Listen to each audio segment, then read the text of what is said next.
kalau misal kita lihat di lapangan kan sekarang ini semua serba digital kan Pak. Udah ada juga nih bukan beberapa malah banyak ya platform online yang udah menyediakan fitur pinjaman Pak. Kayak ada Kredivo, uang teman saya tiring Pak. Terus ada juga banyak yang kayak marketplace dan aplikasi yang nyediain fitur pay later Pak, kayak Shopee Pay Later, Traveloka mungkin juga ada, GoPay, dan masih banyak lagi nih Pak. Nah, bedanya itu berarti yang tadi udah saya sebutkan itu adalah pinjol yang legal. Nah, kalau ilegal ini berarti tidak melewati 2 tahap yang tadi Bapak sebutkan itu ya Pak ya? Nah, untuk tindakannya sendiri ke yang nggak melewati 2 tahap tadi itu gimana nih Pak? Iya, jadi memang yang kita awasi itu adalah yang tentunya melewati 2 tahap tadi ya, yang terdaftar maupun berizin. Nah, sedangkan untuk yang ilegal, apabila ada masyarakat yang dirugikan, itu ada wadahnya namanya Satgas Waspada Investasi. Jadi bukan di Satgas Waspada Investasi. Iya. Jadi akan ditangani oleh Satgas Waspada Investasi. Kebetulan memang sekretariatnya di OJK. Anggotanya banyak. Terutama saya kira terkait dengan penegakan hukum, ada kepolisian, ada kejaksaan, lalu beberapa instansi lain yang kita melibatkan banyak instansi karena kadang-kadang kan kewenangan otoritas dari pelaku ini macam-macam. Kadang-kadang seperti Bapepti, termasuk Kementerian Agama. Mari kita termasuk anggota SUI karena ada beberapa kasus yang saya kira di Makassar juga pernah terjadi. Ada banyak nggak Pak seperti itu Pak kasus yang kena pinjol ilegal Pak di Makassar? Jadi seperti tadi kalau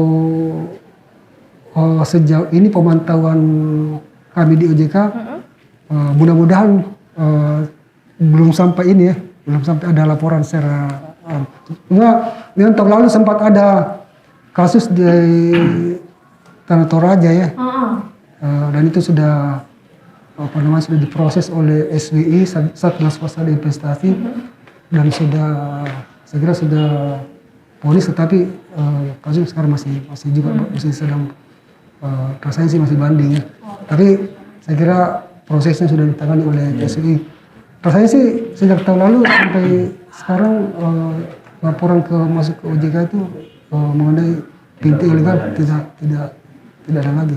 Pak, saya mau tanya nih, ini beberapa kali kan saya juga terima SMS nih menawarkan kredit gitu ya. Memang sangat mudah ini katanya. Tapi yang saya heran juga, mereka dapat dari mana pakai pun saya ya? Dan apakah hal seperti juga masa pinjol Pak? Karena saya nggak pernah ngasih telepon ke sana. Saya kira bukan hanya Pak Ci yang seperti itu ya. Bapak juga ya Pak? Mungkin kita semua ini. Dan barangkali penonton juga merasakan hal yang sama ya. Kayaknya semua sudah pernah dapat ya Pak. Banyak sekali mereka menawarkan pinjaman-pinjaman. Betul. Banyak sekali dermawan ya Pak. Iya. Jadi ya memang makanya itu terjadi sehingga himbauan dari OJK jangan terlalu mudah memberikan nomor HP, identitas lain ke kadang-kadang kan zaman dulu sebelum ini kadang-kadang kita ke mall misalnya ada penawaran macam-macam. Ini ada hadiah ini, tapi sebetulnya jangan-jangan targetnya sebetulnya mau memperoleh identitas kita. Jadi saya kira kita harus hati-hati terkait dengan beridentitas kepada pihak-pihak lain ya. Terus kalau resiko kita udah terlanjur pakai pinjol tuh apa saja terus? Dan kira-kira saran dari Pak Fatas sama otoritas pengawas ini mitigasinya gimana supaya nggak terlalu jauh ke dalam kita terjebaknya gitu? Iya, jadi pinjol tadi memang kan ada 2 ya yang kita awasi seperti tadi saya sampaikan.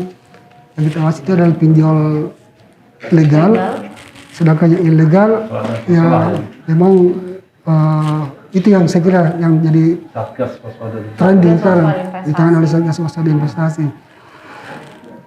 eh, ya upaya yang dilakukan oleh OJK memang ketika masyarakat ingin bertransaksi di pinjol, selalu senantiasa kita sarankan supaya menghubungi dulu karena sudah ada daftar pinjol legal di OJK. Jadi saya kira bisa ada emailnya, bisa melalui email atau bisa melalui telepon di 157 itu kontaknya saya kira, atau di melalui WhatsApp atau melalui email konsumen, nama emailnya konsumen@ojk.go.id. Ini penting nih, Sasa. konsumen@ojk.id. Nah, Buat yang udah pinjol ya Pak ya. iya. Nah, kalau misal yang bermasalah gitu ada yang namanya Satgas Waspada Investasi. Betul. Seperti itu. Coba diulang lagi tadi apa emailnya? konsumen@ojk.go.id. Atau Jangan telepon lupa di sini. Atau telepon ke 157. Telepon ke 157 ya penonton ya. Kalau misal udah terlanjur tuh, atau mungkin biasa kan juga ada nih Pak, kita nggak pinjem, tapi ternyata yang minjem itu misalnya kerabat kita yang kita nggak tahu, ternyata ngedaftarin nomor handphone kita, kita yang diteror nih Pak. Betul. Bayar. Lah kita kan bukan yang Ini pinjam. kita Makassar atau kita Indonesia? Kita Indonesia Pak. Kita Indonesia. Ternyata Pak Cis sensitif dengan kata kita.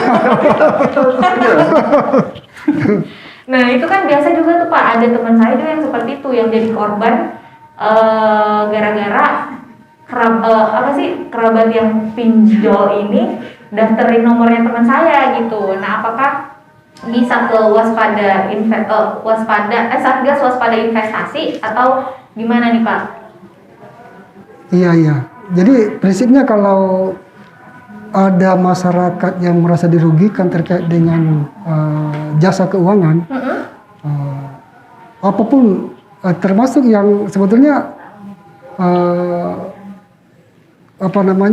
ya segala hal yang terkait dengan jasa keuangan yang merasa dirugikan, masyarakat merasa dirugikan, itu bisa mengajukan keberatan ke OJK atau minta pengaduan. Kalau itu legal tentunya ditangani oleh OJK sendiri sebagai mekanisme penanganan pengaduan. Nah kalau itu yang ilegal, itu yang ditangani oleh SWI. Jadi ada mekanismenya. Ingat aja, kalau yang legal itu bisa datang ke OJK, telepon ke 157 ya Pak, Iya. atau di konsumen@ojk.go.id. Tapi kalau misal penonton udah terjerat dengan pinjaman online yang ilegal tuh, yang di SMS gitu kan, boleh langsung ke Satgas Waspada Investasi. Benar nggak Pak? Iya. Benar. Mungkin ada yang pengen ditanya lagi nih dari Pak Ci. Kira-kira ada nggak Pak?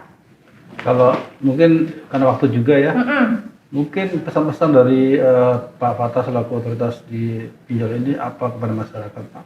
Iya. Supaya masyarakat juga clear. Iya. Jadi pertama tadi bahwa memang akhir-akhir ini sampai pemerintah pusat saya kira turun tangan mengenai pinjol ilegal.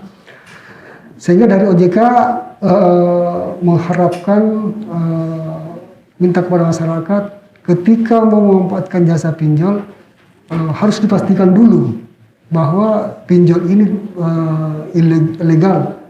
Nah untuk itu tadi sudah disampaikan mekanismenya ditanyakan ke OJK melalui telepon 157 itu, kemudian atau melalui email konsumen @ojk.id.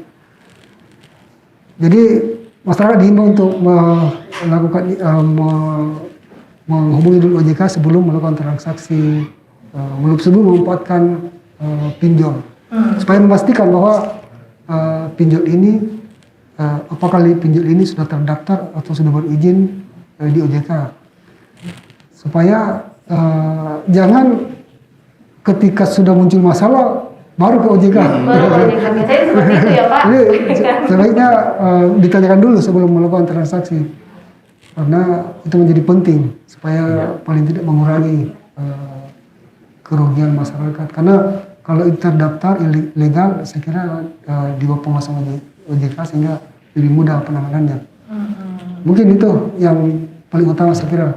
Berarti kita juga sebagai konsumen harus lebih cermat gitu ya, jangan serta-merta kita, wih dapat SMS, wih bisa minjem 300 juta, waduh langsung deh segera nih. Maksudnya kan kita sebagai konsumen juga harus cermat, harus teliti. Nah seperti yang Pak Kata bilang tadi, harus dipastikan dulu apakah ini benar-benar legal, diawasi, udah dapat izin dari OJK atau belum gitu kan. Karena sekarang semua, waduh serba mudah, yang tadinya Betul, kita betul. mau minjem, sekarang malah kita yang ditawarin gitu kan. Waduh, tapi hari ini sangat-sangat meluruskan dan juga menghilangkan keresahan kita terkait pinjaman online ini, yang ternyata memang gak semua pinjaman online Iya. itu nggak bagus gitu kan ya Pak Ci ya. Ada juga yang legal kan, Ada juga yang legal. ada pengawasan OJK juga. gitu. Seperti itu. Kalau gitu terima kasih banyak ya. Makasih banyak Pak Kata Terima kasih. atas waktunya Pak. Dan juga semoga podcast kita hari ini, kali ini memberi manfaat untuk Sobat Pinisi dimanapun berada. Dan juga pastinya jangan ketinggalan episode-episode selanjutnya karena masih banyak sekali episode dari podcast Day Social yang bakalan menanti. Gimana Pak Ci? Oke, jadi terima kasih Pak Fatahudin dari OJK yang sudah memberikan pencerahan kepada Sobat Pinisi semua, sehingga juga Sobat Pinisi lebih berhati-hati lagi dalam menerima tawaran-tawaran dari pinjaman online ini. Tapi ada juga yang masih dalam pengawasan itu yang legal juga gitu. Jadi tidak semuanya memang harus waspadai, tapi patut juga nanti bisa berkonsultasi dengan OJK di nomor telepon 157 tadi Betul. ya, dan konsumen@ojk.go.id. Oke, kita bisa ketemu lagi dalam episode podcast dari Pinisi Radio berikutnya lagi dengan tema yang menarik juga. Kalau gitu Sasa pamit. Saya Kosaiman Karana, motivasi, pamit juga. Pak Tahudin dari OJK. Assalamualaikum warahmatullahi wabarakatuh.